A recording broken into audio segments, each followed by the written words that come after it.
81편 시편 81편 1절로 16절 구약성경 862페이지입니다. 화면에도 이렇게 본문이 올라 있습니다. 자, 우리 시편 81편 1절로 16절 한 절씩 저와 여러분이 교독하도록 하겠습니다. 우리 능력 되신 하나님께 높이 노래하며 야곱의 하나님께 즐거이 소리할지어다.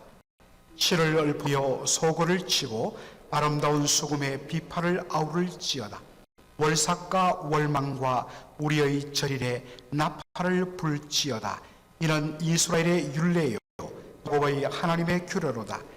하나님이 애굽 땅을 치러 나가시던 때에 요셉의 족속 중에 이를 증거로 세우셨도다.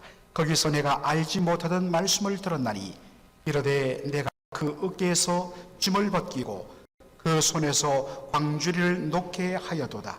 네가 고난 중에 부르짖음에 내가 너를 건졌고 내 성의 은은한 곳에서 내게 응답하며 머리와 물가에서 너를 시험하였도다. 내 백성이여 들으라.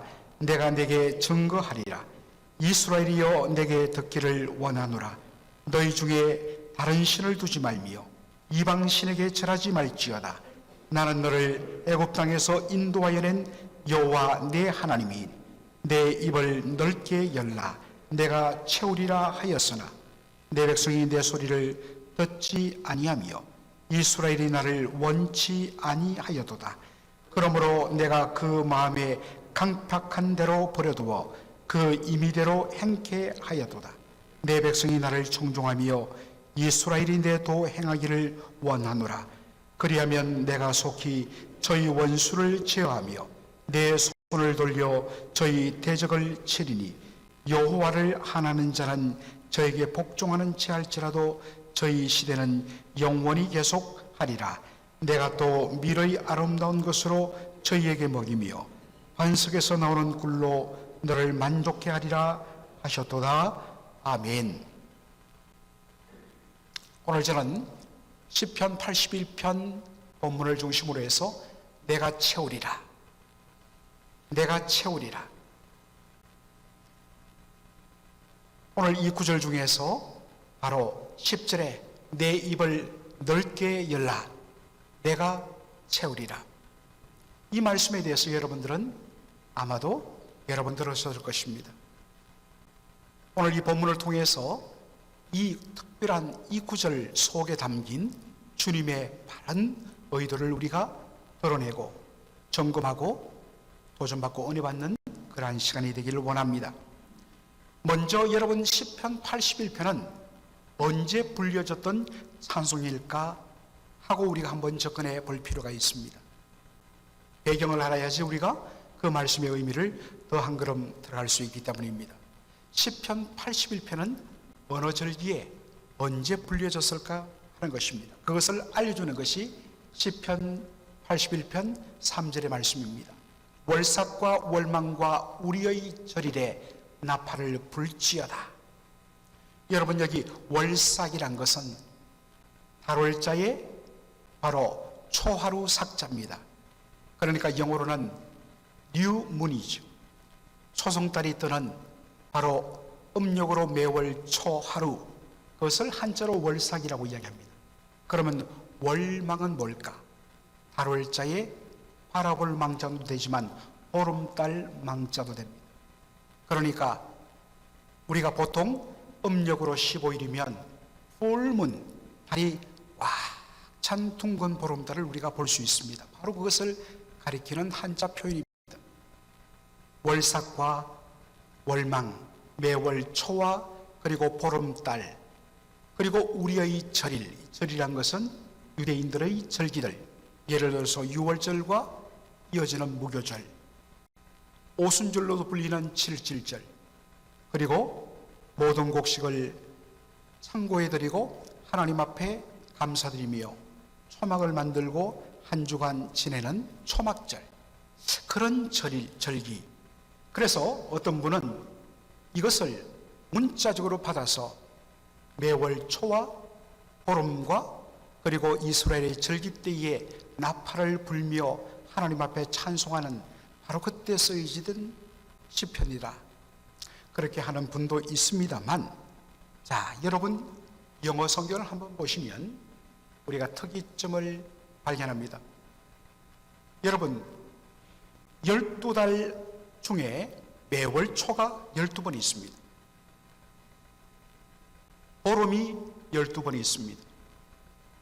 그런데 여러분들 영어 성경을 보면 new moon, 초하루 앞에 더가 붙어 있습니다. full moon, 보름달 앞에 더가 붙어 있습니다. 정관사 더는 특정한 것을 가리킬 때 쓰이는 표현입니다. 이것은 우리가 어느 정도 이제는 기본적으로 알고 있습니다. 특정한 초하루, 특정한 바로 보름을 가리킨. 그러면 the new moon, 그 월삭은 언제를 가리킬까요? 바로 이것은 유대 달력으로 7월 1일 나팔절로 불리는 절기를 가리킵니다. 그러면 the full moon, 그 보름, 그것은 언제를 가리킬까? 바로 7월 15일, 유대 달력으로 7월 15일 모든 곡식을 바로 추수하여 창고에 저장해드리고 한 주간 동안 광야에 초막을 짓고 하나님 앞에 절기를 지키는 초막절을 가리키는 표현입니다. 그래서 바로 이때에 나팔절인 7월 1일과 초막절인 7월 15일에 하나님 앞에 나팔을 불며 찬송하며 소고치며 목소리를 외치며 하나님을 기뻐하며 능력의 하나님께 찬송하며 나갔을 때 불렀던 시편이 시편 81편입니다. 초막절에 이스라엘 백성들은 두 가지를 묵상합니다. 첫째는 출애굽과 이스라엘 백성들을 광야 가운데로 인도하시며 때를 따라 필요한 것들을 도우시는, 공급하시는 하나님의 구원과 하나님의 보호, 보존하심에 대하여서 묵상하며 감사하는 그러한 내용이 들어있고, 둘째로는 여러분 우리가 출애굽기, 민수기, 신명기를 읽으면 그 광야 40년 동안 이스라엘 백성들이 하나님 앞에 불순종했던, 패역했던 정말 입에 담을 수 없는 불순종의 사건들을 많이 접합니다. 한 주간 동안 그러한 사건을 떠올리면서 조상들의 그 잘못을 반복하지 않고 하나님의 백성으로서 바른 삶을 나는 살고 있는지를 되돌아보면서 결단하는, 그것이 초막에서 한 주간 보내는 초막절기의 내용인 것입니다. 그래서 어떤 의미에서 오늘 이 본문은 특별히 초막절기에 이스라엘 백성들이 하나님 앞에서 출애굽에 대한 은혜와 그리고 광야에서 조상들의 불순종에 대하여 묵상했던 그 내용들을 중심으로 담고 있습니다. 먼저는 애굽 땅 종되었던 집에서 구원하여 낸 하나님의 은혜에 대한 감사합니다. 시편 81편 5절로 6절에 보니까 하나님이 애굽 땅을 치러 나가시던 때에 요셉의 족속 중에 이를 증거로 세우셨도다. 거기서 내가 알지 못하던 말씀을 들었나니 이르시되 내가 그 어깨에서 짐을 벗기고 그 손에서 광주리를 놓게 하였도다. 하나님께서 이스라엘 백성들을 구원하고 출애굽시키기 위하여서 애굽으로 들어가셨습니다. 그리고 하나님께서 결정적으로 애굽을 친 사건은 바로 장자 죽음 심판의 장이었습니다. 자, 그런데 하나님이 애굽 땅을 치러 들어가실 때에 요셉의 족속 중에 이를 증거로 세우셨도다. 여러분, 왜 이스라엘 백성이라고 하지 않고 요셉의 족속이라고 이야기했을까요? 그 이유는 요셉이 법적으로 야곱의 장자가 되었기 때문입니다. 이것을 보여주는 것이 이스라엘 12지파의 족보를 기록해 놓은 바로 역대상 5장 1절에서 확인할 수 있습니다. 이스라엘의 장자 르벤의 아들은 이러하니라.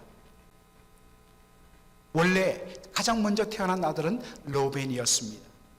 그래서 그 루벤의 아들의 집안대로 족보를 정리하면서 잠시 설명할 필요가 있다 해서 괄호를 치고 설명을 붙이는 말씀이 바로 1절의 말씀입니다. 루벤은 장자라도 그 아비의 침상을 더럽게 하였으므로 장자의 명분이 이스라엘의 아들 요셉의 자손에게로 돌아갔으나 족보에는 장자의 명분대로 기록할 것이 아니니라. 유다는 형제보다 뛰어나고 주권자가 유다로 말미암아 났을지라도 장자의 명분은 요셉에게 있느니라. 두 번에 걸쳐서 원래 순수로 말하면 로벤이 장자고, 그리고 아들의 순수로서는 요셉이 11번째입니다. 그런데 그만 로벤이 창세기를 보면 자신의 아버지의 첩인 소모 빌하와 통간함으로 입에 담지도 못할 그런 끔찍한 짓을 함으로 말미암아 그가 장자이지만 장자의 명분과 자격을 박탈당했습니다. 그래서 야곱이 그 장자의 명분, 장자의 명분, 아버지의 모든 것을 상속할 수 있는 대표로서, 상속자로서 누구를 정하느냐? 요셉을 정합니다.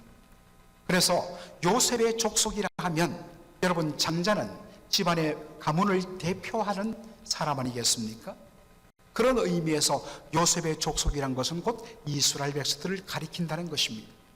그렇게 우리가 이 말씀을 이해하면 어려움이 없을 것입니다. 다시 우리가 그 말씀으로 돌아가서 요셉의 족속 중에 이를 증거로 세우셨다. 거기서 내가 알지 못하던 말씀을 들었다. 내가 알지 못하던 말씀을 들었다. 이게 무슨 의미일까요? NIV 영어 성경을 보면 그 의미를 참 잘 의역해 놓고 있습니다. 이스라엘 백성들은 애굽 땅에서 이방인으로 살았습니다. 물론 우리 1세들 가운데 영어를 잘하는 분들도 종종 계시지만 대부분은 낯선 이국 땅에 와서 정말 아직도 언어가 낯설고 말하기가 어려운 환경 가운데 살아가고 있습니다. 이스라엘 백성들이 물론 400년간 애굽 땅에서 나고 자라고 하면서 세대를 이어가면서 자연스럽게 애굽 말을 할 줄 알았습니다. 그러나 이 말씀, 알지 못하던 말이란 것은 바로 그들이 이곳에 이방인으로 존재하고 그리고 애굽에 의해서 속박받는 노예로 존재했다는 그것을 바로 표현하는 말입니다. 그래서 그 말을 알아듣지 못하던 그런 존재였다고 말하는 것입니다. 그들에게 찾아오셔서 하나님 말씀하십니다. 내가 너희의 어깨에서 짐을 벗기고 그 손에서 광주리를 놓게 하리라. 날마다 무거운 짐을 지고 벽돌을 굽고 또 흙을 파내어 광주리로 이어 나르는 그 고단한 노예의 삶에서 너희들을 그 속박에서 해방시켜 주시겠다고 말씀하신 것입니다. 그리고 하나님께서 10가지 재앙을 통하여서 완전히 바로를 하나님께서 굴복시키시고 이스라엘 백성들을 엑소더스, 출애굽을 시켜주신 것입니다. 하나님께서 이스라엘 백성들을 출애굽시켜 홍해를 열어 바다를 통과하여 광야 가운데로 인도하여 하나님께서 도달하게 하신 곳이 시내산이었습니다. 여러분, 시내산에서 하나님이 주신 것이 무엇입니까? 언약의 말씀인 십계명입니다. 십계명과 율법을 주셨습니다. 오늘 본문에 보면 시인은 십계명을 대표하는 제1계명, 십계명을 대표하는 제1계명을 먼저 언급합니다. 9절에 보니까 너희 중에 다른 신을 두지 말며 이방신에게 절하지 말지어다.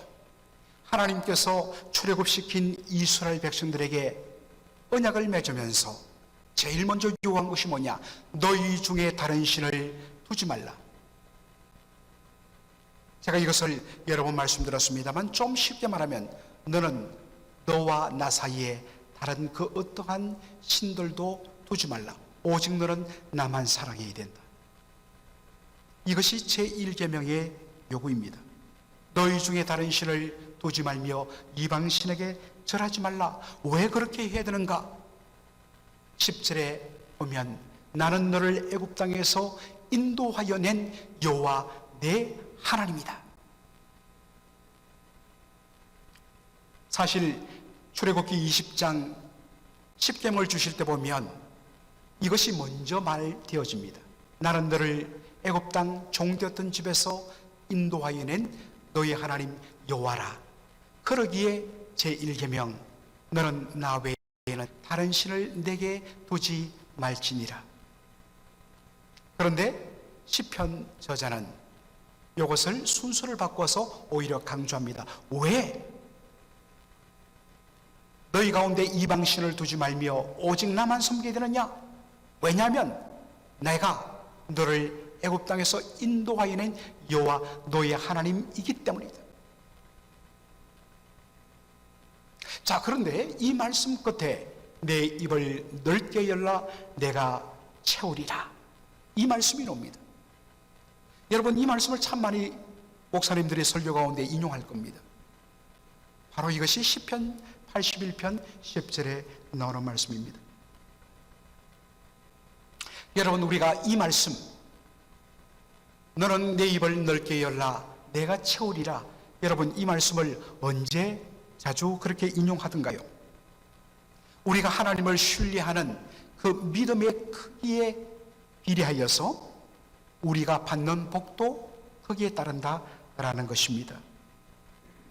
어렵고 절망적인 형편 속에서 하나님을 신뢰하지 못하고 이런 가운데 하나님이 무엇을 할 수 있겠어라고 믿음의 그릇을 축소하거나 아니면 아예 닫아버리고 엎어버리면 하나님께서 예비하신 그 복들을 아무리 부어줘도 그릇을 뒤엎어놓았기 때문에 담을 수 없는데, 하나님 살아계신 하나님, 역사하시는 하나님, 하나님 능치 못함이 없으신 하나님, 하나님께서 온전히 이 문제를 해결해 주시고 놀랍게 역사할 것을 믿습니다 하고 믿음의 그릇을 크게 펼치면 하나님께서 예비하신 그 복들을 어마어마하게 받아 누린다 라는 식으로 이 말씀이 많이 인용되고 적용되어졌습니다. 참 은혜로운 말씀이죠. 그런데 여러분, 우리가 항상 말씀을 그 말씀이 주어진 문맥을 통하여서 우리가 살펴야 그 의미를 바르게 합니다. 이 구절을 딱 그렇게 떼어내어서 설명하면 얼마든지 우리가 하나님을 향하여 가진 그 믿음의 크기에 따라 우리가 받는 복도 결정된다라는 의미가 될 것이지만 이 말씀이 주어진 문맥에서는 그런 뜻이 아니라는 것입니다. 여러분, 이 말씀이 어떤 문맥에서 주어졌습니까? 출애굽한 이스라엘 백성, 하나님의 구원의 은혜를 입고 하나님의 백성이 된 이스라엘 백성들에게 하나님이 가장 먼저 요구한 것은 무엇입니까? 너는 오직 나 여호와 하나님만 경배하고 경외하라. 가나안 땅의 그 어떤 우상들도 이방신들도 숭배하거나 절하지 말라. 왜냐하면 나는 너를 애굽 땅 종되었던 집에서 구원하여 낸, 인도하여 낸 너희 하나님 여호와이기 때문이다. 하나님께서는 당신의 백성의 삶을 전적으로 책임지시는 분이라는 것입니다. 그런데 가나안 땅에 들어가는 순간에 이스라엘 백성들의 마음속에 유혹이 일어납니다. 우리가 이 새로운 땅에 정착해서 잘 살기 위해서는 이 땅을 지배하고 있는 신을 의지해야만 우리의 생사가, 먹고 사는 문제가 해결될 수 있다는 유혹을 받게 된다는 것입니다. 실질적으로 그래서 가나안 땅에 들어간 이스라엘 백성들이 바로 우상 숭배에 빠지게 된 것입니다.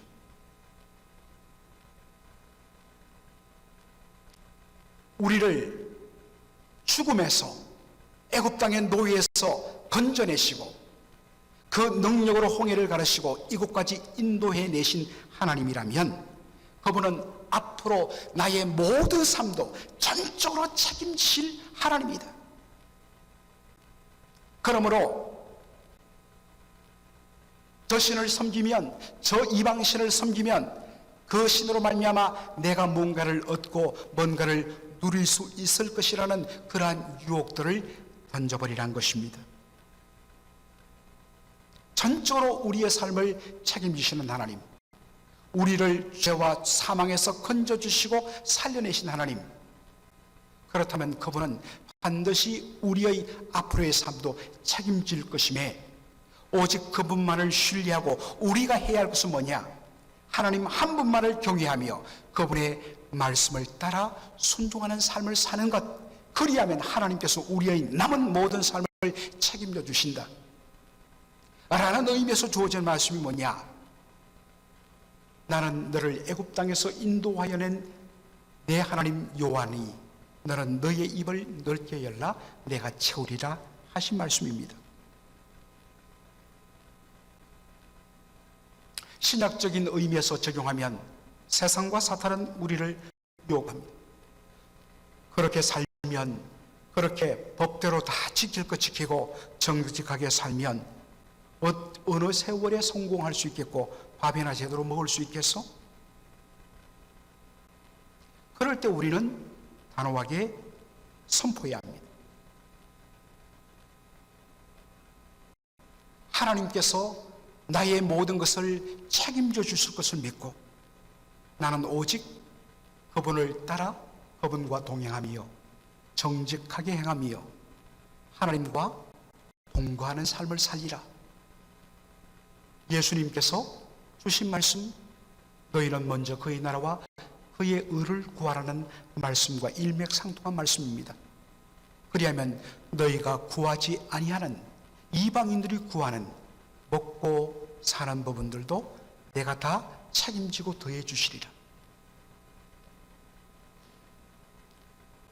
그런 의미에서 우상숭배는 다른 것이 아닙니다. 우상숭배의 본질에는 하나님에 대한 불신이 들어있습니다.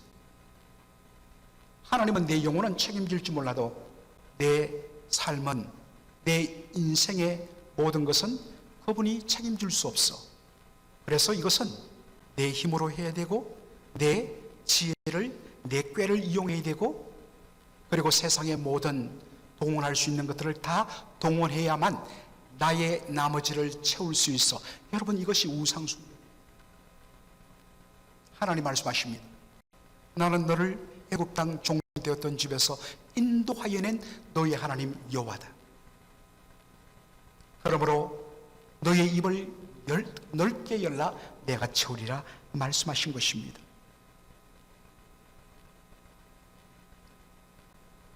하나님께서 전적으로 책임질 것임에 너희들은 오직 말씀에 순종하며 나를 하나님으로 인정하는 삶을 살면 된다고 말씀하시는데도 이스라엘 백성들이 어떤 반응을 보입니까? 시편 81편 11절의 말씀입니다. 내 백성이 내 소리를 듣지 아니하며 이스라엘이 나를 원치 아니하였도다. 여러분, 정상적이라면 my people, 내 백성, 하나님의 백성은 하나님의 보이스, 하나님의 말씀을 들어야 마땅합니다. 그런데 내 백성이 내 소리를 듣기를 거부했다는 것입니다. 이스라엘이 나를 원치 아니하였도다라고 하나님께서 탄식하십니다.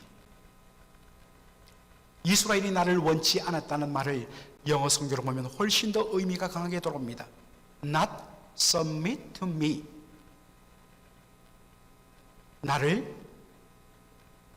나에게 항복하지 않았다. 나에게 순복하지 않았다는 뜻입니다.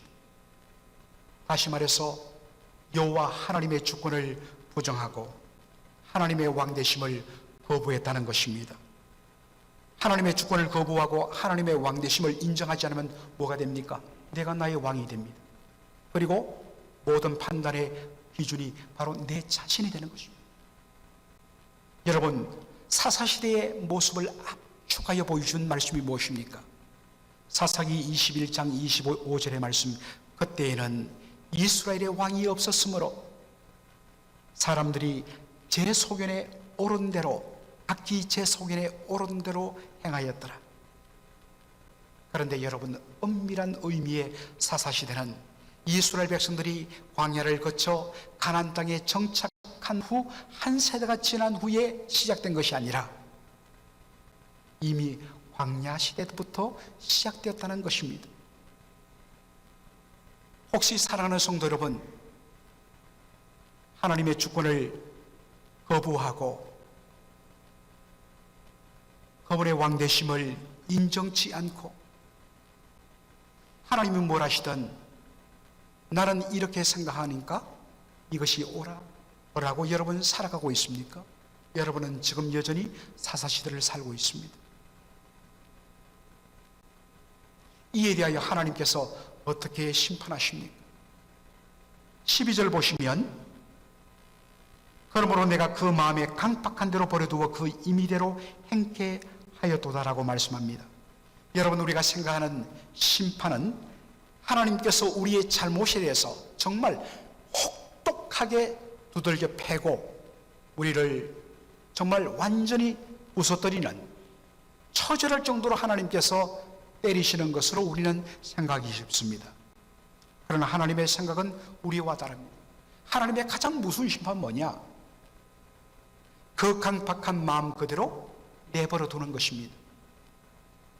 자신이 하고 싶은 대로 다 하게 해버리는 것입니다.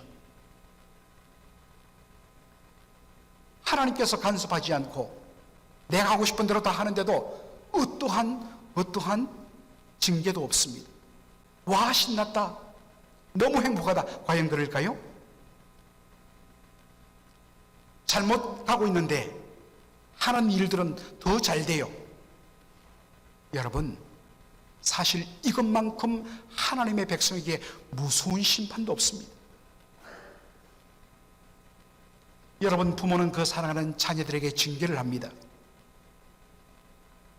징계의 헬라어 원어 파이데이아란 말은 자식 만들기라는 뜻을 갖고 있습니다.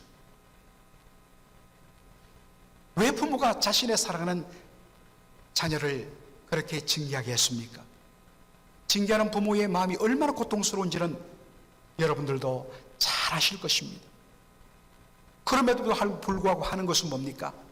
내 자식이 사람답게 살도록 하기 위함입니다.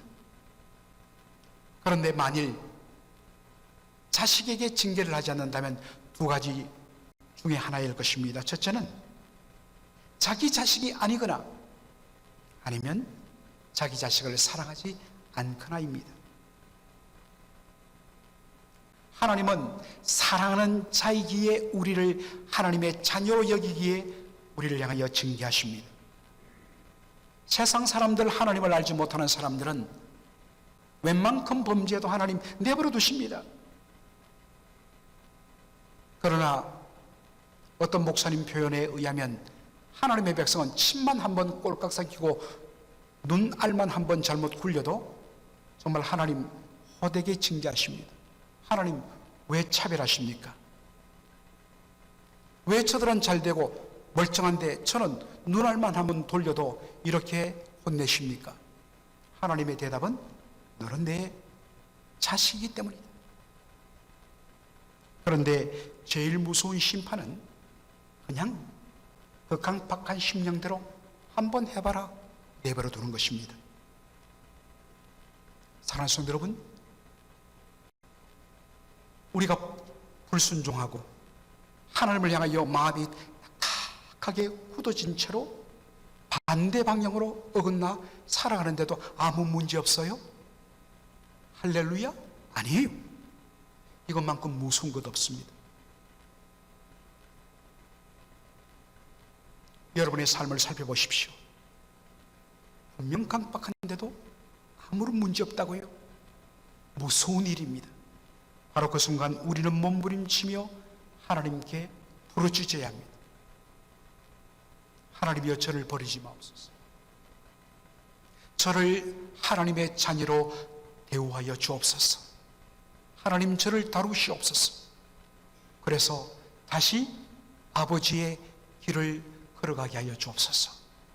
오늘도 이 말씀을 살피면서 두렵고 떨림으로 우리 자신을 살피는 저와 여러분의 하루가 되기를 주님의 이름으로 축원합니다. 아멘. 기도하겠습니다. 아버지 하나님, 은혜와 사랑을 감사드립니다. 오늘 토요일 새벽 시편 81편의 말씀을 통하여서 하나님께서 애굽 땅 종되었던 집에서 출애굽시킨 하나님의 백성 이스라엘에게 주신 말씀, 너는 오직 나만 섬기고 이방 신에게 숭배하고 절하지 말라. 내 입을 넓게 열라 내가 채우리라. 아버지 하나님, 이 말씀이 오늘 우리의 삶 속에도 그대로 적용되길 원합니다.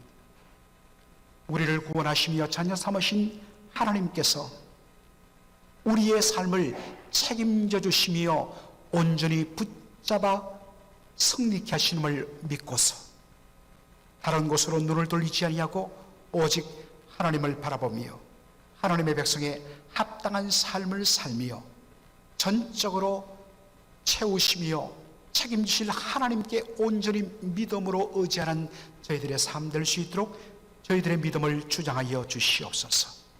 아버지 하나님, 우리의 마음이 강파하여져서 하나님의 주권을 부정하고 하나님의 왕되심을 거부한 채로 살아가는 그러한 어리석음에 빠지지 않도록 도와주시고 널 깨어서 우리를 하나님의 자녀로 다루시는 아버지의 그 은혜롭고 때로는 고통스러운 손길 앞에 온전히 무릎 꿇게 하여 주시고 다시금 잘못된 길에서 떠나 아버지 하나님의 뜻 가운데로 돌아와 하나님의 백성에 합당한 삶을 사는 저희 모두가 될 수 있도록 인도하여 주시옵소서.